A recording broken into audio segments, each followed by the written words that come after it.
There is something about attraction that most people never truly understand, even though they experience it their entire lives. We like to believe attraction is simple. A spark, a feeling, a connection that either exists or doesn't. But the truth is far more complex and far more psychological than emotional.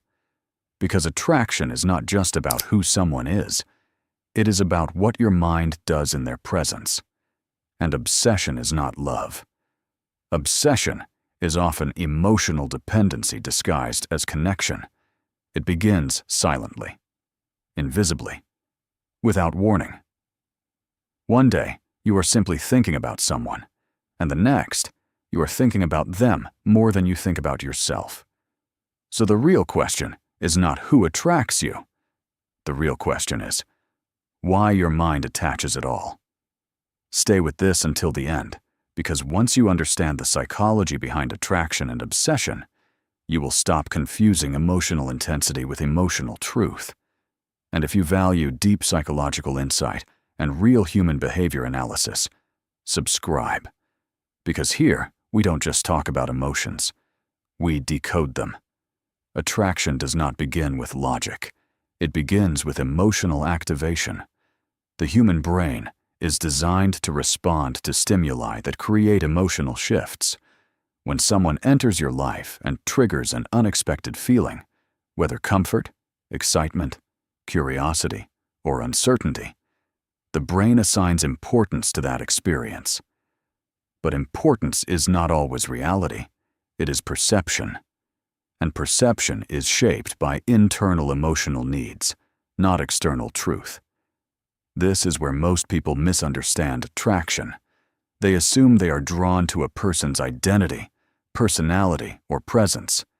But in reality, they are often reacting to the emotional experience that person activates within them. Sometimes that experience is stability. Sometimes it is unpredictability. Sometimes it is emotional intensity. And sometimes it is simply the contrast between what they are used to and what suddenly feels different.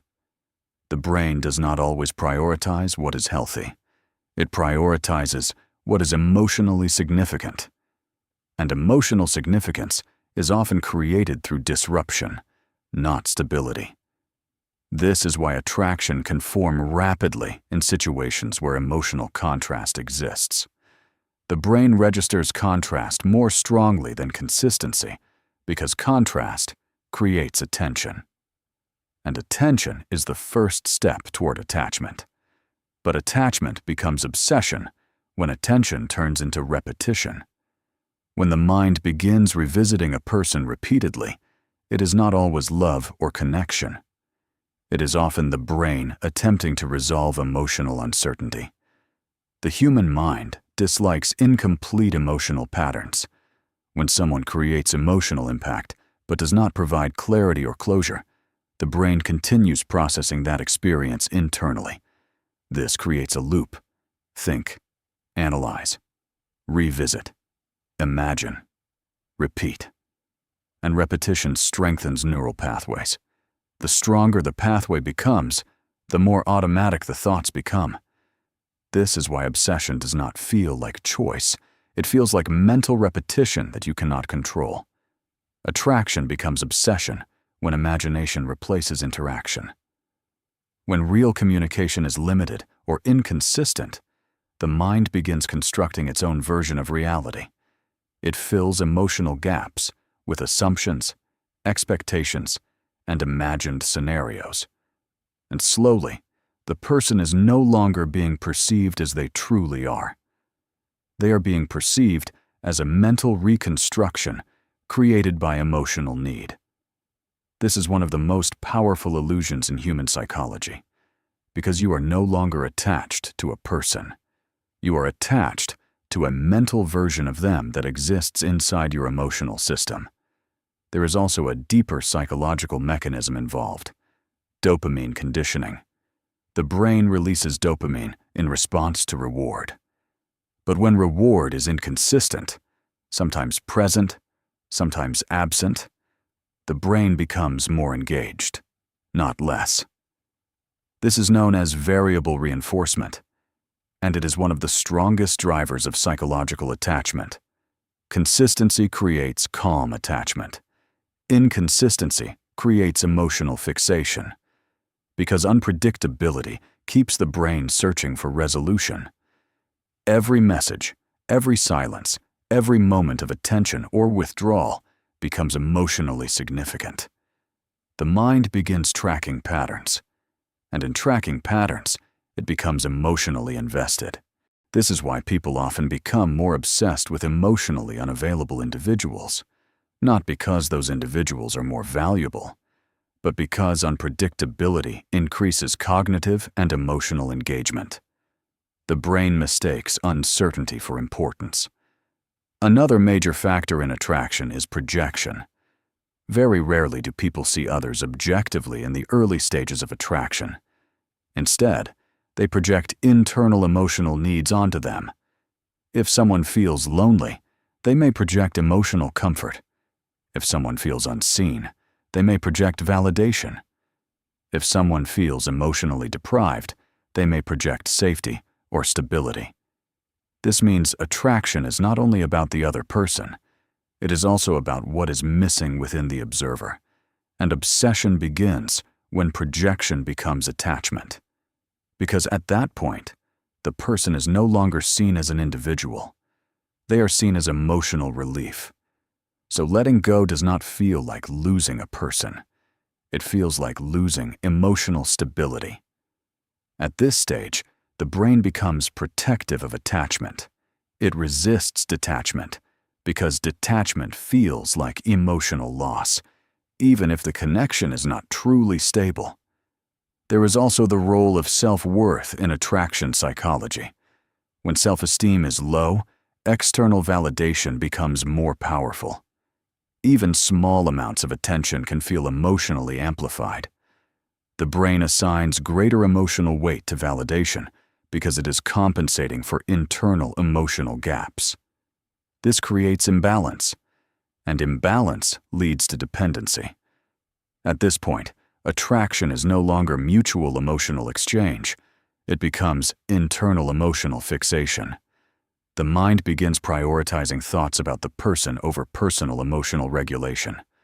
And when thoughts become repetitive and emotionally charged, they strengthen attachment loops further.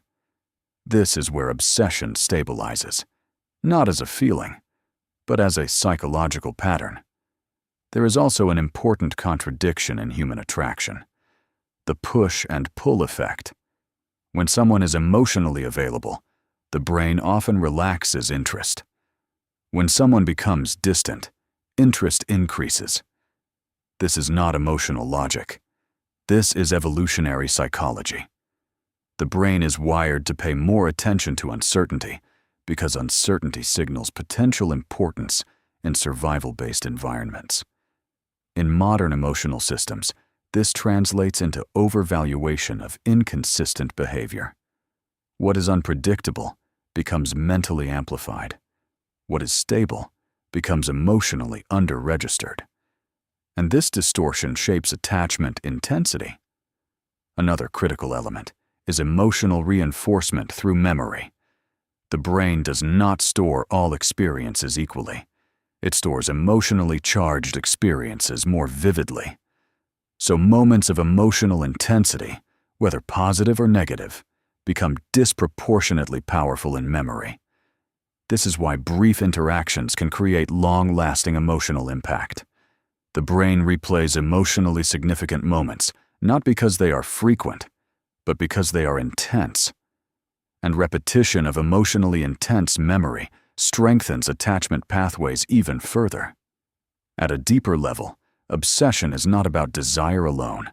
It is about unresolved emotional processing. The brain continues revisiting a person, not because it wants them, but because it has not fully processed the emotional meaning attached to them. Until closure is achieved internally, the mind continues searching externally. But closure does not come from the other person. It comes from understanding the emotional pattern itself. Once awareness enters, repetition begins to lose power. Because awareness breaks illusion, and illusion is what fuels obsession. This is where emotional intelligence becomes transformative. When you begin to recognize your own psychological patterns, projection, dependency, dopamine reinforcement, and emotional attachment loops, you stop reacting blindly to feelings. You start observing them. And observation creates distance, not emotional suppression, but emotional clarity. And clarity is what dissolves obsession. So when we talk about attraction and obsession, we are not talking about destiny, fate, or uncontrollable emotional magic. We are talking about psychology. We are talking about how the brain responds to uncertainty, emotional stimulation, projection, memory, and reinforcement patterns. Attraction is not always truth. Obsession is not always love. But both become powerful when they are not understood.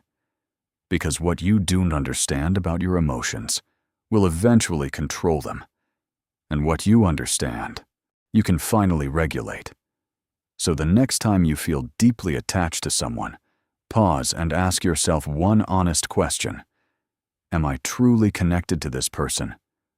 Or am I emotionally reacting to what they activate inside me? Because that answer changes everything. And if this message made you reflect even slightly, don't ignore that awareness. Subscribe now, because here we don't just explore emotions, we decode the psychology behind them. And sometimes, understanding your mind is the first step to finally freeing it.